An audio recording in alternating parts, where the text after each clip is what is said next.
আকাশবাণী খবর পড়ছি অনিন্দিতা ভট্টাচার্য। প্রথমে বিশেষ খবর। প্রধানমন্ত্রী নরেন্দ্র মোদী আজ নতুন দিল্লিতে ব্রাজিলের রাষ্ট্রপতি লুই ইনাসিও লুলা দা সিলভার সঙ্গে গুরুত্বপূর্ণ বৈঠকে বসেন। দ্বিপাক্ষিক সম্পর্কের বিভিন্ন দিক ছাড়াও আঞ্চলিক এবং আন্তর্জাতিক বিভিন্ন বিষয়ে তাদের মধ্যে আলোচনা হয়েছে। ভারতীয় নৌবাহিনীর উদ্যোগে গোয়াতে শুরু হয়েছে সমুদ্র সম্মেলনের পঞ্চম পর্ব। ভারত এআই ইম্প্যাক্ট এক্সপোর আজই শেষ দিন। গতকাল শেষ হয়েছে এআই ইম্প্যাক্ট শীর্ষ সম্মেলন। আগামীকাল প্রধানমন্ত্রীর মন কি বাত। নানা অনুষ্ঠানের মধ্য দিয়ে আজ আন্তর্জাতিক মাতৃভাষা দিবস উদযাপিত হচ্ছে। কেন্দ্রীয় স্বরাষ্ট্রমন্ত্রক পশ্চিমবঙ্গে আসন্ন বিধানসভা নির্বাচনের প্রেক্ষিতে 480 কোম্পানি নিরাপত্তা বাহিনী মোতায়েনের সিদ্ধান্ত নিয়েছে। টি-20 বিশ্বকাপে সুপার 8 পর্বের প্রথম ম্যাচে আজ পাকিস্তান নিউজিল্যান্ডের মুখোমুখি হবে। আগামীকাল ভারত খেলবে দক্ষিণ আফ্রিকার বিরুদ্ধে। আসছি বিস্তারিত খবরে। প্রধানমন্ত্রী নরেন্দ্র মোদী এবং ব্রাজিলের রাষ্ট্রপতি Luis Inacio Lula da Silva আজ নতুন দিল্লিতে দ্বিপাক্ষিক বৈঠকে বসেন। উভয় নেতা দ্বিপাক্ষিক সম্পর্কের সমগ্র দিক, পারস্পরিক স্বার্থ সংশ্লিষ্ট বিভিন্ন আঞ্চলিক এবং আন্তর্জাতিক ইস্যু নিয়ে বিস্তারিত আলোচনা করেন। বহুপাক্ষিক মঞ্চে সহযোগিতা, আন্তর্জাতিক প্রশাসন ও দক্ষিণ বিশ্বের বিভিন্ন সমস্যা নিয়ে আলোচনা হয়।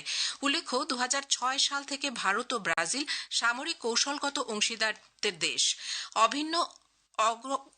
অভিন্ন গণতান্ত্রিক মূল্যবোধ, জনগণের মধ্যে পারস্পরিক ঘনিষ্ঠ সম্পর্ক ও সহযোগিতা আরও বাড়িয়ে তোলা দুদেশের সম্পর্কের অন্যতম ভিত্তি। ল্যাটিন আমেরিকার দেশগুলির মধ্যে ব্রাজিল ভারতের বৃহত্তম বাণিজ্য অংশীদার রাষ্ট্র। রাষ্ট্রসংঘের সংস্কার, জলবায়ু পরিবর্তন ও সন্ত্রাসবাদ মোকাবিলা সহ বিভিন্ন আন্তর্জাতিক প্রশ্নে দুই দেশ অভিন্ন দৃষ্টিভঙ্গি নিয়ে চলে। ব্রিক্স, জি-20, জি-4, আন্তর্জাতিক সৌর আঁতাত সহ বহুপাক্ষিক মঞ্চে ভারত ও ব্রাজিলের মধ্যে উৎকৃষ্ট সহযোগিতা রয়েছে। বিদেশমন্ত্রী ডক্টর এস জয়শঙ্কর আজ সকালে নতুন দিল্লিতে ব্রাজিলের রাষ্ট্রপতির সঙ্গে সাক্ষাৎ করেন। সমাজ মাধ্যমে এক বার্তায় বিদেশমন্ত্রী কৌশলগত অংশীদারিত্ব এগিয়ে নিয়ে যাওয়ার ক্ষেত্রে ব্রাজিলের রাষ্ট্রপতির পরামর্শ ও আবেগের প্রশংসা করেন। ভারতীয় নৌবাহিনীর উদ্যোগে গোয়া সমুদ্র সম্মেলনের পঞ্চম পর্ব আজ ভেরেমের নেভাল ওয়ার কলেজে শুরু হয়েছে। এই সম্মেলনের মূল ভাবনা হল ভারত মহাসাগরীয় অঞ্চলে উদ্ভূত সমস্যা ও বিপদের মোকাবিলা। এছাড়াও মাদক চোরাচালান, মানুষ পাচার, নিরাপত্তার হুমকি, বেআইনি মাছ ধরা প্রভৃতি বিষয় নিয়ে আলোচনা হবে। সামরিক কৌশলগত পরিকল্পনা, উপগ্রহ ব্যবস্থার সৎ ব্যবহার, নেভাল টাস্ক ফোর্স তৈরি প্রভৃতি বিষয় নিয়েও এই কনক্লেভে আলোচনা করা হবে। 14টি অংশীদার দেশের নৌপ্রধান এবং সমুদ্র বিশেষজ্ঞরা এতে অংশ নিচ্ছেন। প্রাক্তন নৌসেনা প্রধান অরুণ প্রকাশ সমুদ্রক্ষেত্রে ক্রমবর্ধমান নিরাপত্তা চ্যালেঞ্জের উপর আলোকপাত করে বলেছেন, ভারত মহাসাগর দিয়ে বিশ্বের অর্ধেক কন্টেনার চলাচল করে এবং তেলবাহী জাহাজের 2/3 এখান দিয়ে যায়।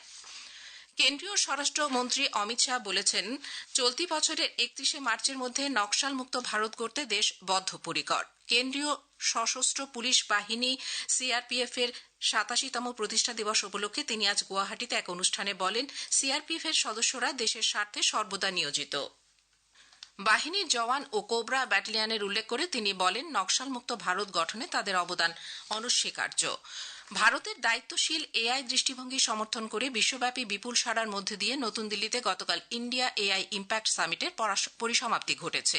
সমাপ্তি অনুষ্ঠানে সাংবাদিক সম্মেলনে ইলেকট্রনিক্স ও তথ্য প্রযুক্তি মন্ত্রী অশ্বিনী বৈষ্ণব বলেন, এআই ইম্প্যাক্ট সামিট বিভিন্ন দিক থেকে চূড়ান্তভাবে সফল হয়েছে। তিনি বলেন, বহু স্টার্টআপ তাদের কাজ তুলে ধরতে পেরেছে। সামিটে বিভিন্ন আলোচনার মান অসাধারণ ছিল বলে তিনি মন্তব্য করেন।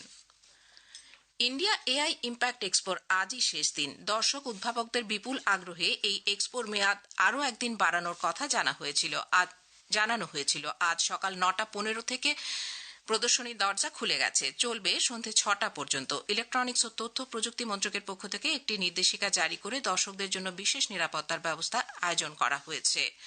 বিজেপি নতুন দিল্লিতে ভারত এআই শীর্ষ সম্মেলন স্থলে কংগ্রেসের বিক্ষোভ দেখানোর সমালোচনা করেছে। বিজেপি মুখপাত্র সুধাংশু ত্রিবেদী আজ নতুন দিল্লিতে বলেছেন, এই ঘটনায় সমগ্র দেশই ক্ষুব্ধ।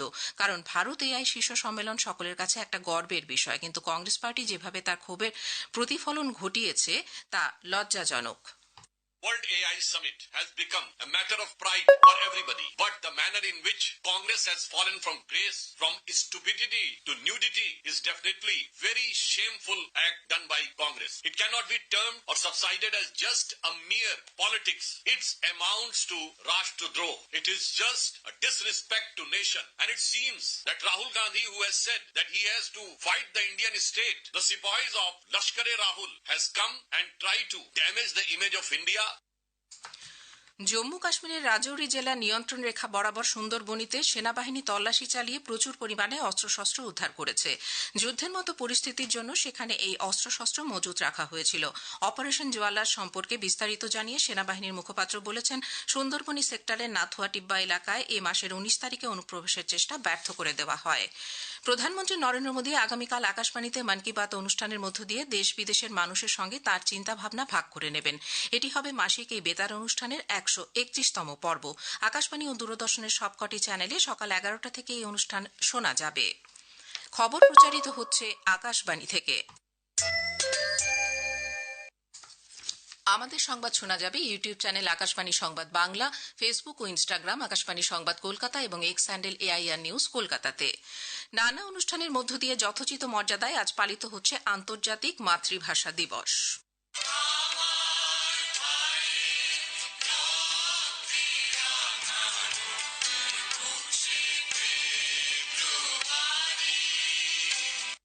উনিশশো সালের 21শে ফেব্রুয়ারি পূর্ব পাকিস্তানে অধুনা বাংলাদেশে উর্দু ভাষা চাপিয়ে দেওয়ার প্রতিবাদে ও বাংলা ভাষাকে প্রতিষ্ঠার দাবিতে ঢাকা শহরে ছাত্রদের প্রবল আন্দোলন চলাকালীন পুলিশের গুলিতে শহীদ হন ছাত্র রফিক উদ্দিন আহমেদ, আবুল বরকত, মোহাম্মদ সালাউদ্দিন সহ বেশ কয়েকজন ছাত্র পুলিশের গুলিতে প্রাণ হারান।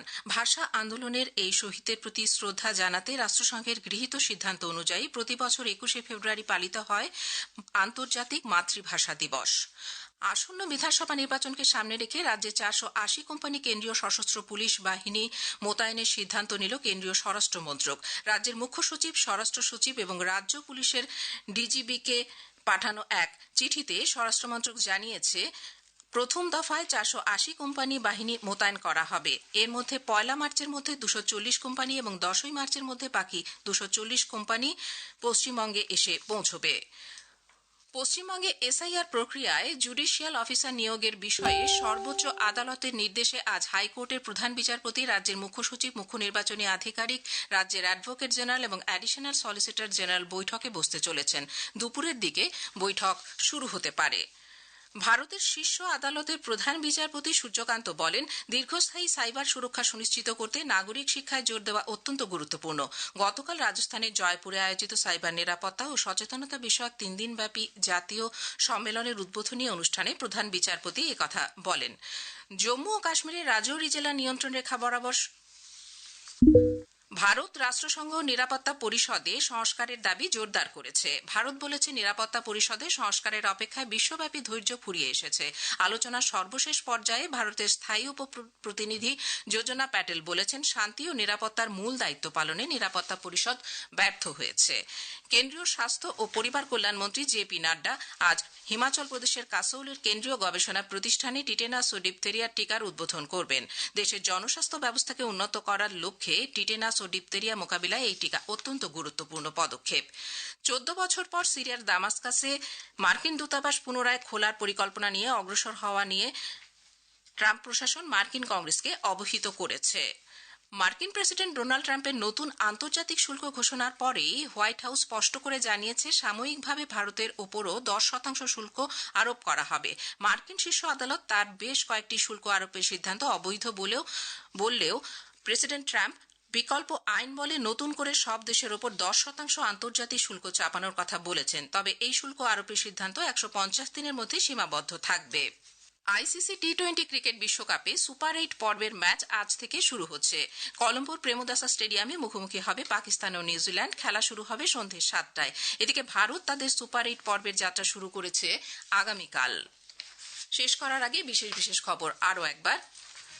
প্রধানমন্ত্রী নরেন্দ্র মোদী আজ নতুন দিল্লিতে ব্রাজিলের রাষ্ট্রপতি লুই ইনাসিও লুলা দা সিলভার সঙ্গে গুরুত্বপূর্ণ বৈঠকে বসেন। দ্বিপাক্ষিক সম্পর্কের বিভিন্ন দিক ছাড়াও আঞ্চলিক এবং আন্তর্জাতিক বিভিন্ন বিষয়ে তাদের মধ্যে আলোচনা হয়েছে। ভারতীয় নৌবাহিনীর উদ্যোগে গোয়াতে শুরু হয়েছে সমুদ্র সম্মেলনের পঞ্চম পর্ব। ভারত এআই ইম্প্যাক্ট এক্সপোর আজই শেষ দিন। গতকাল শেষ হচ্ছে এআই ইম্প্যাক্ট শীর্ষ সম্মেলন। খবর এখনকার মতো এখানেই শেষ হলো। এরপরে শুনছেন স্থানীয় সংবাদ।